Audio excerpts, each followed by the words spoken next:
네, 안녕하세요. 매부리원 여러분. 오늘 매우 관심이 뜨거운 GTX 추가 노선이 드디어 발표가 됐습니다. 정부 여당이 민생 토론회를 열고 여기서 GTX 계획을 발표했는데요.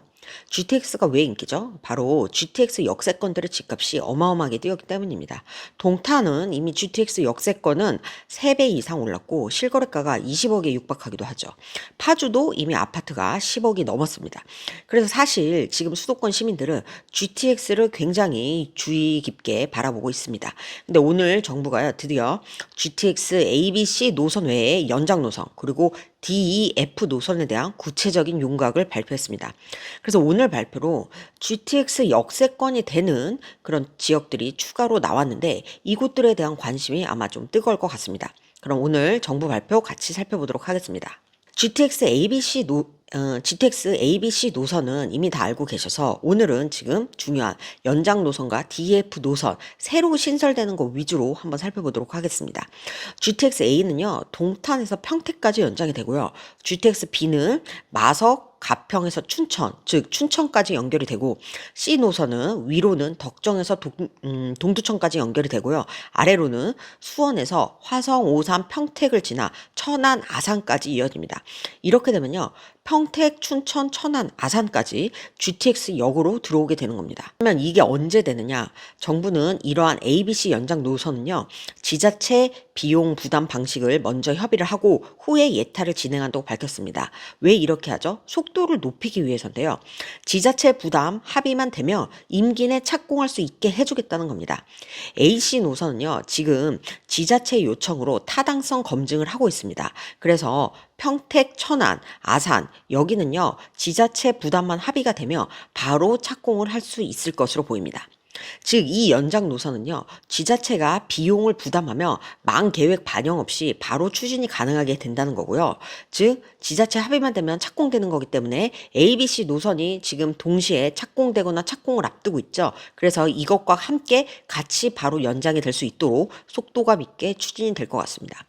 그리고 중요한 게 DEF 노선인데 여기는 5차 국가철도망 계획에 전체 노선을 함께 반영해서 단계별로 개통을 한다는 겁니다. 1단계랑 2단계로 나누는데 1단계 구간은 35년 개통하고 그 다음은 2단계로 이제 개통을 한다는 건데요.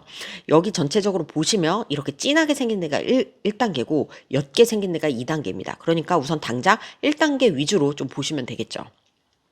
여기 보시면요. D노선은 이렇게 WY로 되어 있는데 왼쪽으로는 장기 검단 개항 대장, 그 다음에 인천공항 영종 청라 가정 작전 이렇게 가고 이게 광명 가산 사당 강남을 지나서 잠실에서 교산으로 이어지고 삼성에서 이천 여주 원주로 이어지는 이런 WY 형태입니다. 요렇게 지금 진하게 표시된 거 여기는 1단계고 이거는 5차 계획망에 5차 계획에 반영을 한다는 거고요. 여기 교산에서 8당 부분 여기는 2단계로 우선 1단계가 먼저 추진될 부분입니다. 2노선은 인천공항, 대장, 연신내, 광운대 이렇게 이어지고 여기서 왕숙과 덕소로 나눠지고요. F노선은 의정부, 왕숙, 덕소, 교산, 수원, 부천, 종합운동장, 대곡 이렇게 뺑 두르는 모양입니다. 이게 옅게 표시되어 있죠. 이건 2단계입니다. 즉 1단계랑 2단계로 나뉘는데 2단계는 추후고 우선은 1단계 위주로 35년에 개통을 이제 1단계 위주로 1단계가 좀 더 빨리 될 거다. 이렇게 보시면 될 것 같습니다. 우선 이게 5차 철도망 구축 계획, 여기에 반영이 된다는 건데, 이 철도망 구축 계획은요, 10년 단위 철도 건설의 계획을 담은 최상위 법정 계획입니다. 이렇게 5차 계획에 반영을 하고 한국개발연구원 KDI가요 사업성이 있는지 예비 타당성 조사를 하고요. 이 예타를 통과하면 사업자를 선정하고 착공을 하게 됩니다.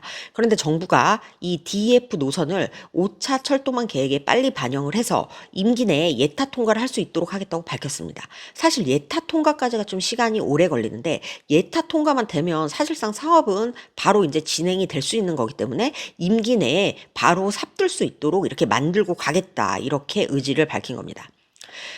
가장 중요한 건 역시 시기죠. GTX A, B, C 그다음에 D, F 이 다 노선은 좋은데 그럼 이게 정말 되겠냐? 빨리 되겠냐? 이게 많은 관심일 것 같습니다. 우선 정부 로드맵에 따르면요. GTX A 수소와 동탄은 24년 3월에 개통이 예정돼 있고요. 파주 운정에서 서울역 24년 12월 개통 예정입니다. 그리고 GTX B는 24년 6월 안에 착공을 하고 GTX C는요. 24년 1월 그러니까 지금 이번 달에 착공을 하고요. 이렇게 1기 또 GTX 연장 노선 또 밝혔는데 평택, 천안, 아산 요런 부분 A 노선 연장과 C 노선 연장은 지자체가 부담만 합의되며 바로 착공할 수 있도록 하겠다 했습니다. 그래서 요 부분은 연장 노선 부분은 평택이나 천안, 아산 지자체가 정부와 어떻게 예산 합의를 빨리 이루는지 요게 관건이 될 것 같습니다. 그리고 DF 노선은 5차 철도망 계획에 반영한다는 거고 요 반영되는 시점은 25년 내년 반영을 하겠고 정부가 예타를 이 DF 노선에 대한 예타는 임기 내에 통과를 해서 바로 사업을 뜰 수 있도록 그 절차를 다 마련해 놓겠다. 이렇게 로드맵을 밝혔습니다. 오늘 정부 발표대로 GTX가 추진되면요. 수도권은 거의 이제 하나의 어떤 그 1시간 내 거리로 묶이게 되고 또 충남의 천안, 아산까지도 수도권 생활로 묶일 수 있게 되는 겁니다. 이미 GTX의 위력은 동탄이나 파주 가격 오르는 데서 확인이 됐죠. 원래 도로로 운전을 하면 2시간 걸릴 거리를 20분, 30분 만에 갈 수 있고 아무리 멀더라도 1시간 안에 도달할 수 있다는 거는 굉장한 어떤 부동산의 가치를 뒤바꾸는 그런 교통혁명일 것으로 보입니다. 오늘 발표된 곳들 GTX가 진짜 호재로 적용될 수 있을까요? 정부 계획대로 GTX가요 잘 추진될 수 있을까요? 우리 매부리한 분들 사는 동네도 GTX가 들어오나요? 의견과 궁금한 점 댓글로 부탁드리고요. GTX로 인한 가장 큰 호재 지역 어디라고 생각하시나요? 의견 주시면요. 저희가 또 반영해서 2차, 3차 영상을 만들도록 하겠습니다. 감사합니다.